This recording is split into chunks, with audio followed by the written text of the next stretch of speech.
Hello everybody and welcome to the UK. We're going to have to switch that off. We're not in Doha anymore. We're back here in the UK in a very, very untidy room. I am moving, so I apologise sincerely for the state of this place. And it makes it even worse because I've now got the better camera on so you can see it all. We're going to start today in this match preview with two teaser questions. Question number one, out of Papua New Guinea and Solomon Islands, who's got the better record in this fixture? And the second, what was the result last time these two met? You'll have to stick around to the end to find out the answer to those two teaser questions. But if you think you know it early doors, do drop a comment and of course drop a like on this video. We are here today to talk about just this massive fixture, this monumental fixture between the Solomon Islands and PNG, between two sides that it's been brilliant to watch. Probably out of the four teams left, they're 100% that, my favourite two, really. That's not meant disrespectfully to New Zealand, who of course are a little bit too big a team for the channel DNQ, really. They're only outside the top 100 because they never really play. If they were to get to the World Cup, if they were to beat Panama or something like that, I'm sure that they'd go inside the top 100. And Tahiti, I just haven't seen enough of them to sort of build up that affiliation, build up that love with them. Always knew a lot about the Solomon Islands as a team from years gone back, from the days of Totori and Henry Ferrado and players like that. And PNG, really, I've known a lot about PNG for a long time, but this tournament has opened my eyes to how brilliant they are as a team, how much I love them, how much passion there is there. They've both been absolutely fantastic. So for me to do this preview and then pick a winner, it's so tough for this game. It's so tough. What I think we will definitely see is both sides playing to their style. What I mean is Solomon Islands playing a Brazil-coloured kit for a reason. They'll have the ball on the deck. They'll be playing passes. They'll be looking... Yes, they scored counter-attack goals against Tahiti, but generally they were trying to just dominate the ball, try and play, triangles, move it, the ball side to side. Tahiti were really solid, and then there was a reliance on the fullbacks such as Ian Kalu, who I thought had a brilliant game against Tahiti, to kind of roam inside and create space. But they've got the players to do that. Every player is confident and comfortable on the ball. I'm sure that's part of a futsal thing. These players they're just brought up playing this nice style of football.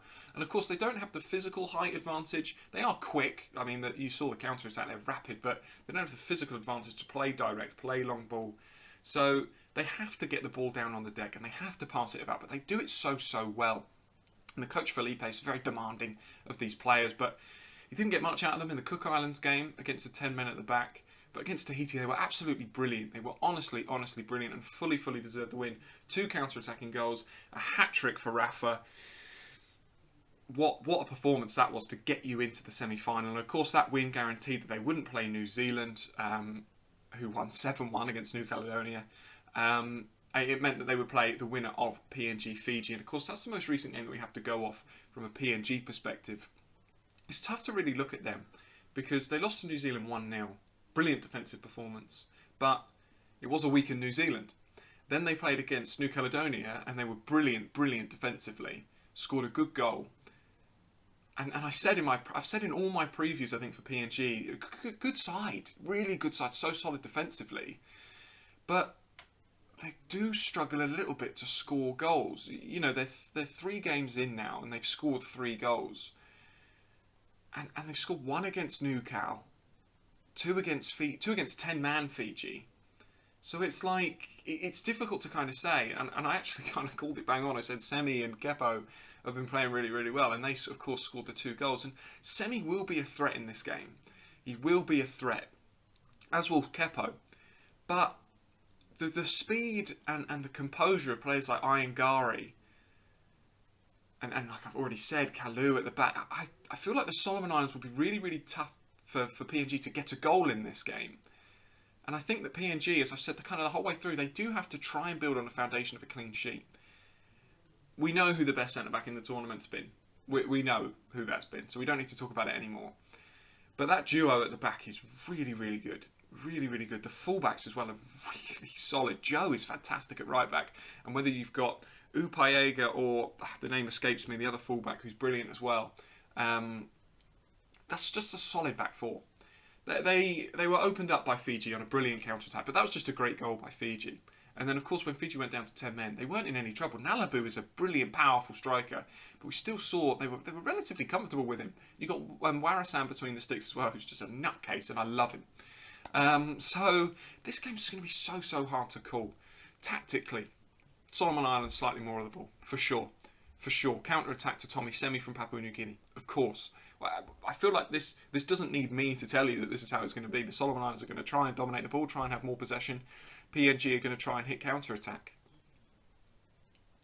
This really depends on that opening goal, in my opinion. I think so much of it is down to that opening goal. I've said it so many times.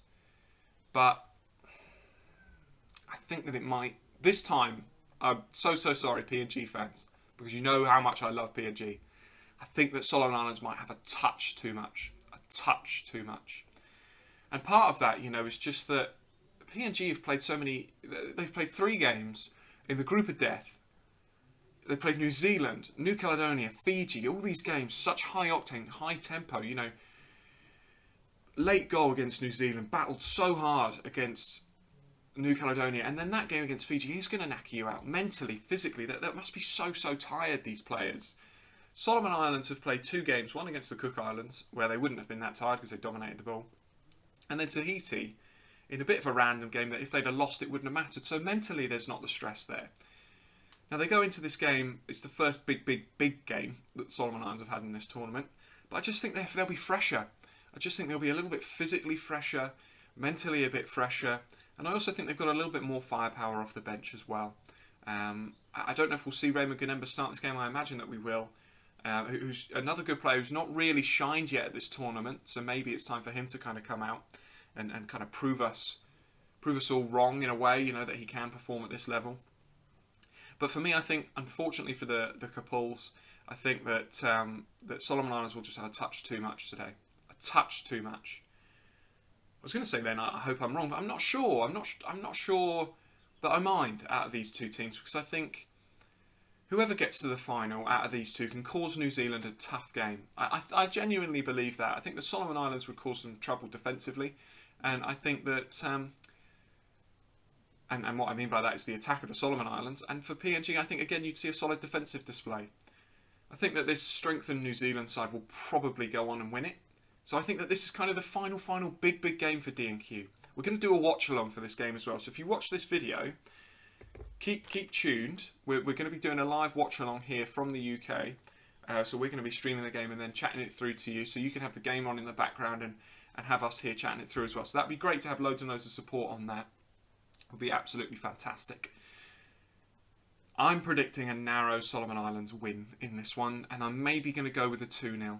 I'm maybe going to go with a 2-0 to the Solomon Islands. But this is the first one where I will really say I have no idea.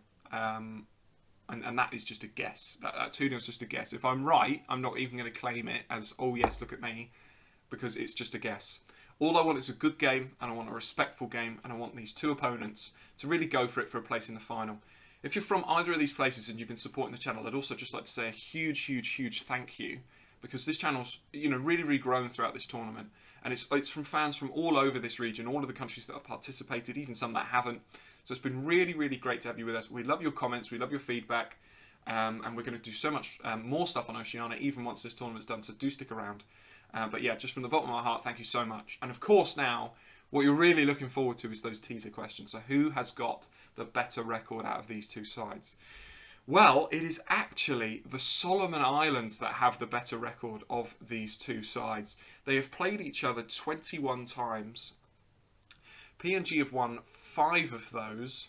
There's been 4 draws, and the Solomon Islands have a far better win ratio, with 12 wins to 5.